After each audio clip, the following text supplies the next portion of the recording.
আমার মা জীবনে কোনোদিন কোনো ফকিরকে ভিক্ষা দিয়েছেন আর এ কথা বলেননি যে আমার ছেলে বাহিরে পড়ে একটু দোয়া করিও। এরকম কোন ফকির আমার মায়ের কাছ থেকে পার হয়নি। আমার মায়ের একটা গতি, ফকিরকে ভিক্ষা দিলে দোয়া করার জন্য বলতেন ফকিরকে। যেদিন আমি বাংলাদেশ থেকে ইন্ডিয়া চলে যাই, তা আমি সকালে সকালে বাহির থেকে এসেছি, যেভাবে চলে যাব, বাড়িতে ঢুকে আমি বলছি চাঁপাইনবাবগঞ্জের ভাষাতে, মা গে আমি ইন্ডিয়া চলে যাচ্ছি।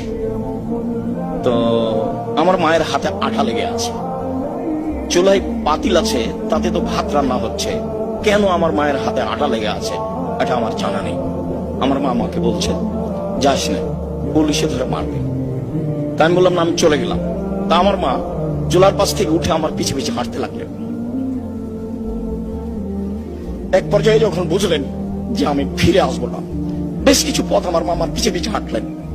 তারপর যখন আমার মা বুঝতে পারলেন যে আমি ফিরে আসবো না, তখন আমার মা নিরুপায় হয়ে ফিরে আসলেন। ওই দৃশ্যটা আমার মনে পড়ে।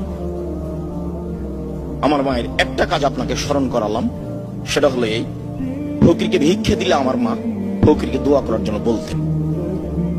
নিজে সবসময় দোয়া করতেন যেভাবে তিনি বুঝতেন। নিরক্ষর মানুষ, না চিনতেন বাংলা অক্ষর, না চিনতে তেমন আরবি অক্ষর, তার ভালোবাসার অভাব ছিল না।